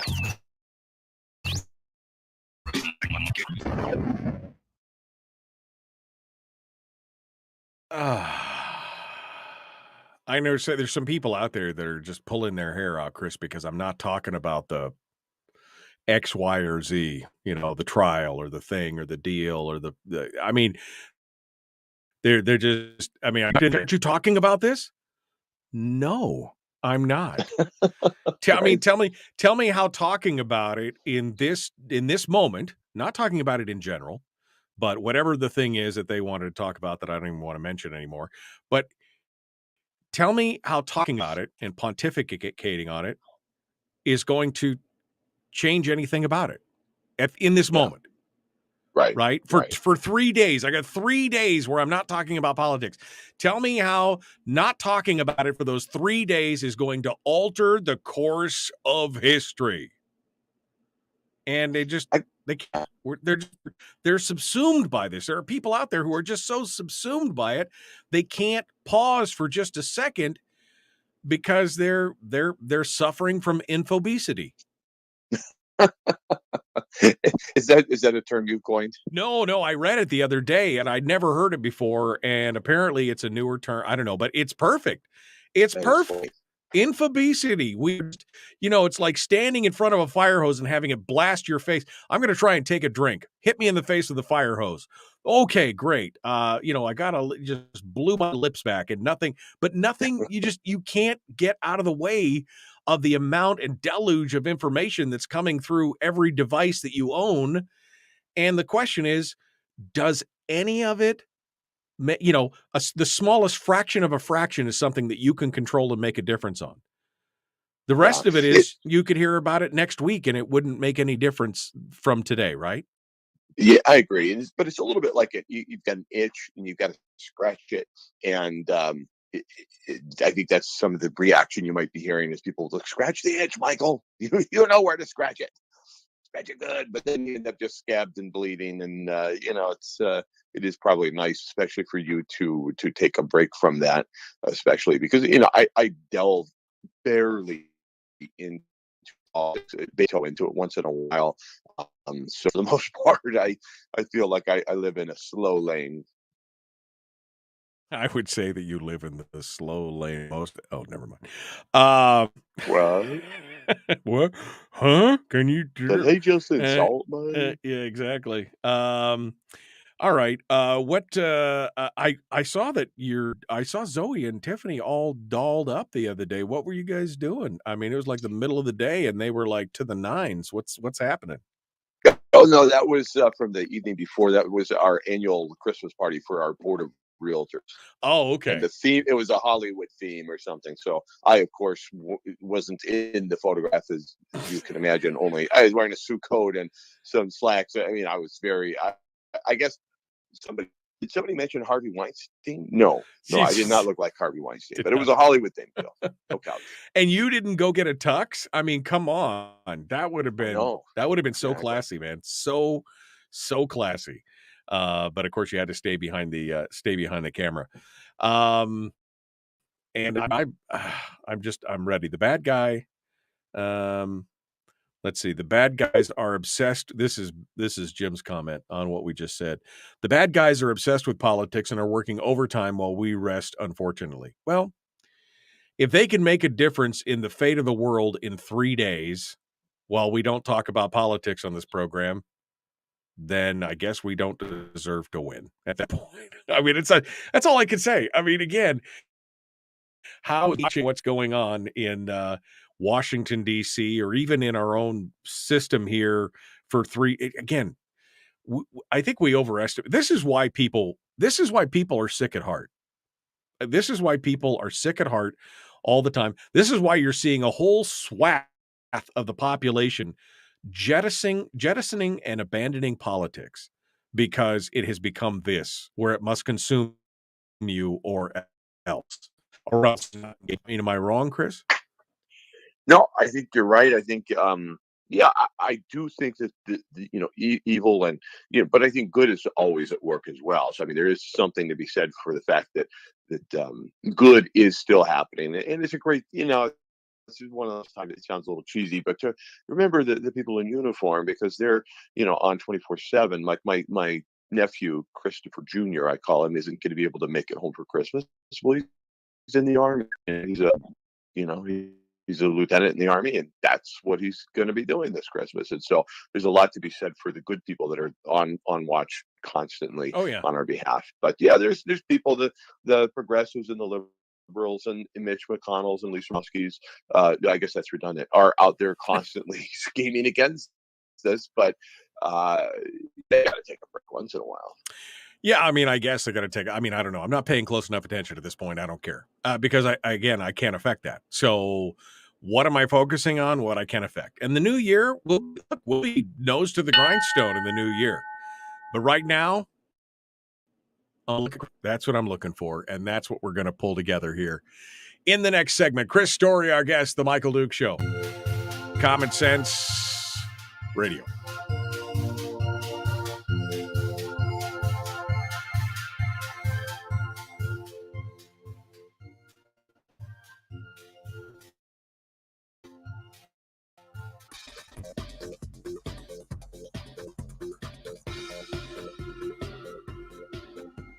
All right, welcome back to the program. Final segment for today. We're continuing with Chris Story. And I just want to see what makes him tick, what makes his Christmases so special.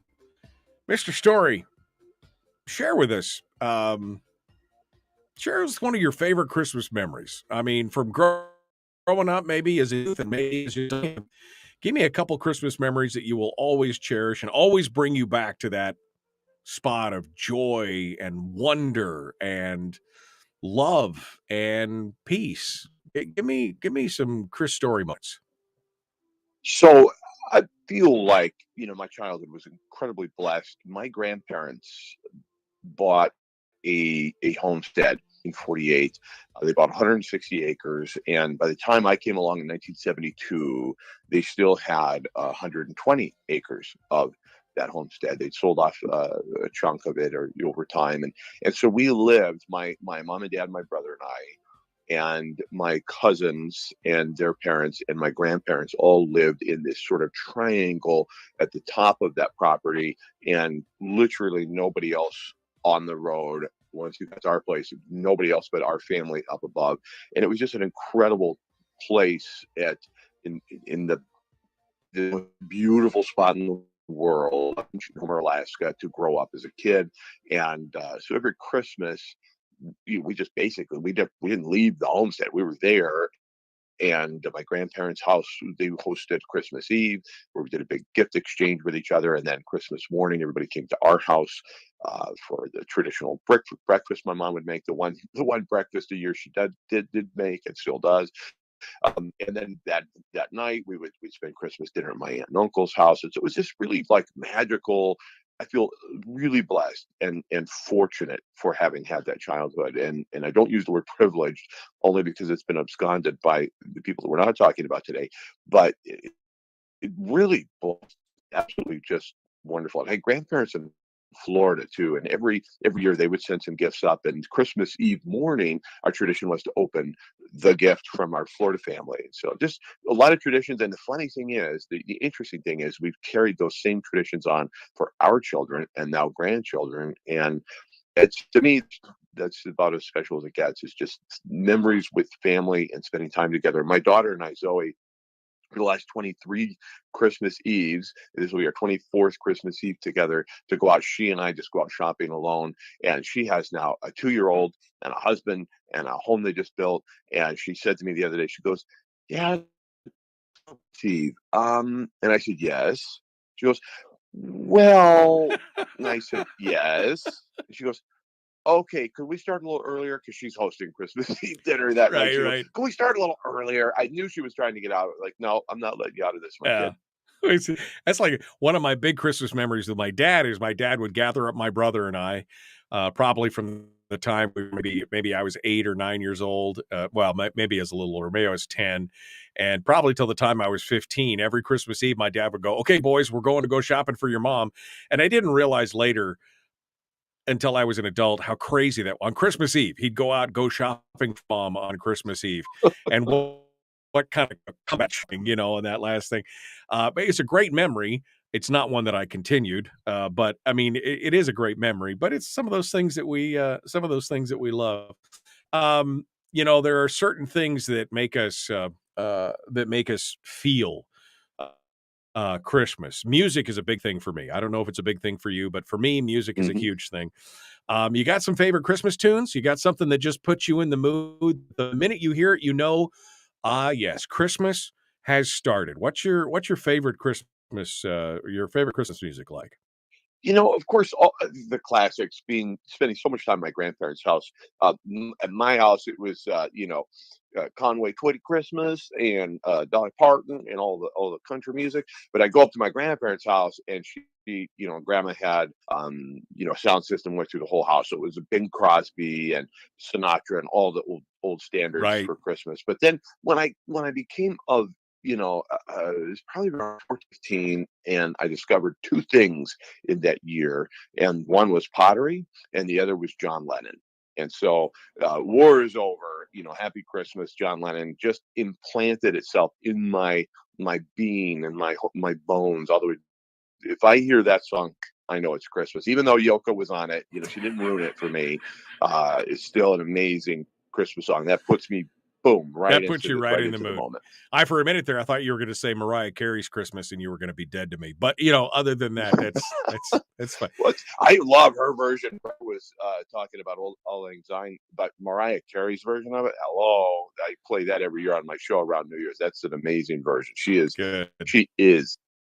Well, don't deny it. It's okay. John Lennon is a close second to Mariah Carey in my book for Christmas music, but that's okay. What? It's okay. The song that I do love is the Bing Crosby and not David Bowie. It's a Dave Crosby. Is where they do it together between the two of them. That's pretty amazing. I do love that. There's some good Christmas tunes out, but Christmas, it just puts you in the mood, right? You feel it. That's why it's on Spotify, because that's just, I start playing it right after Thanksgiving, and it helps me get into the mood. Christmas food is a big thing. Do you have a single dish in your family or your household that to you is like strictly on Christmas, only once a year? Yeah, because Christmas dinners, all the traditional, same thing we had Thanksgiving. It's not that it's one.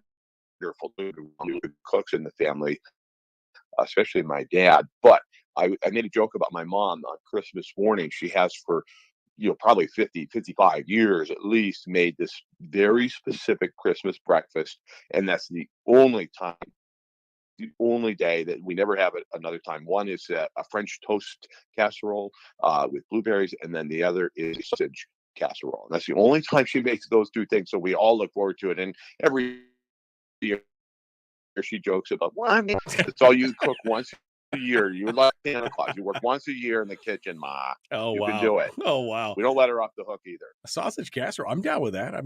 We'll try. I'd love to try that. That'd be great. Final things. We're down the last couple minutes here. For us, movies is a big thing. For my family, we love to enjoy a good story together, a good yarn. Obviously, but is there one Christmas movie that Chris Story and the family have to sit down? It is something that you lined up everybody and sat them on the couch and said, we're watching this year because this is do you have a favorite Christmas movie that you have to watch? Well, you're supposed to say things like Miracle on 34th Street, It's a Wonderful Life, blah, blah. Okay, those are great. But for me, if I don't say this, I won't forgive myself. It's The Naked Gun with Leslie Nielsen. There's a particular Christmas Eve, my brother in like 1987, and there was a particular thing that happened the day before Christmas Eve. So Christmas Eve, and it was a pretty big deal in our family. It was a very big deal. Not to get into the details, but I will just say that I unwrapped that gift, put it in the VHS, and all of my family was around. My aunt and uncle, cousins. My brother hadn't come home from college yet; he was still en route, and my grandparents weren't there. It was just, and we laughed, and it changed everything. It put everybody it reset the clock after this traumatic thing that happened. It was out of control, but that movie reset the clock, and I'm like. So I watched that traditionally. But Christmas Vacation also with Chevy Chase. So I'm a humorous person, so I like humorous Christmas movies. Well, that's great. I wouldn't think of The Naked Gun as a Christmas movie, but in that context, it makes sense. And of course, Christmas Vacation and maybe even Home Alone. There you go. That's Home Alone 2 with Donald Trump at the Plaza. That's where it's at. That's where it's at. All right. Chris Story, Merry Christmas, my friend, and Happy New Year. Hold the line for a second. Folks, Chris Story is one of my favorite guests of the year, and I'm about to gift him a bivy stick. So we're going to talk about that here in just a second, but we're out of time for today, folks. We'll see you tomorrow. I got so sucked into the Christmas stuff that I forgot I was going to mention this earlier. Chris, I had a conversation with Satellite West and Bivy, and wanted to, as one of my favorite guests of the year, who has contributed to this show in so many ways for so many years, and has probably changed a lot of lives that you and I don't even know about. I wanted to name you one of my most influential guests of the year, and I am going to gift you for Christmas a bivy stick. Now, I don't know if you can use it or not, but it's always good. Throw it in your glove box. You're driving back and forth to Anchorage a lot. You got dead zones, whatever. I'm going to send you this bivy stick, and I hope that you use it, and I hope it's useful to you, because I just love you, brother. I thank you so much for all you do, and you're an amazing guy, and I can't wait to see what 2023 brings for us. Thank you, Michael. Merry Christmas. That really means a lot to me, both what you said and the guest, and I mean, and that you never know. That may save a life right there. It may, or it just may make it more convenient. Or you may just send me text messages. You may just my car just got started, so I just lost Chris on the phone. You may just send me text messages randomly with your bivy stick just because you want to irritate me. I don't know, but whatever it is, I hope that you enjoy it, and thank you. I hope that you and Tiffany and Zoe and her family, and I just hope you guys have a very Merry Christmas. I can't wish anything better for you, my friend. Well, thank you. It means a lot to me, and the same to you and Mother Jokes and family. All right. Chris Story, the man from Homer. We'll see you. All right, Michael. I appreciate it. Have a great weekend. All right, folks.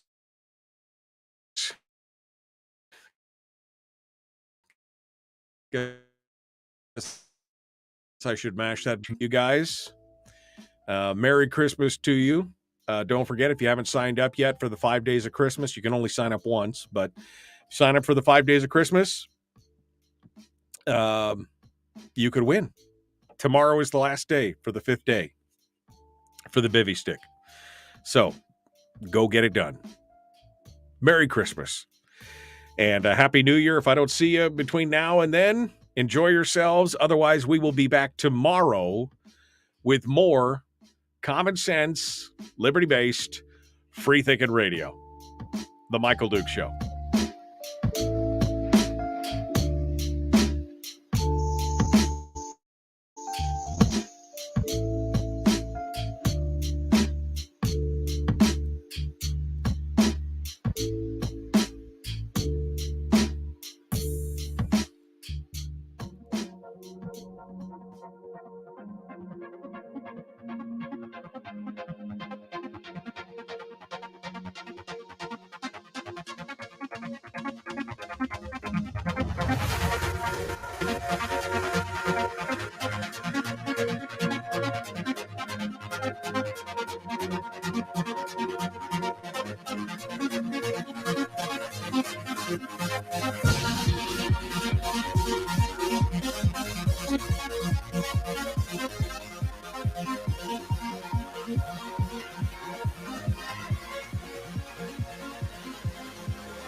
We've shed our terrestrial radio skin, and now we are simple.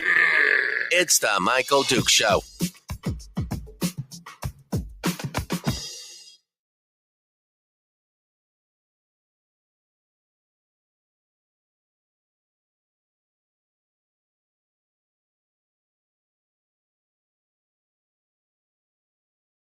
Well,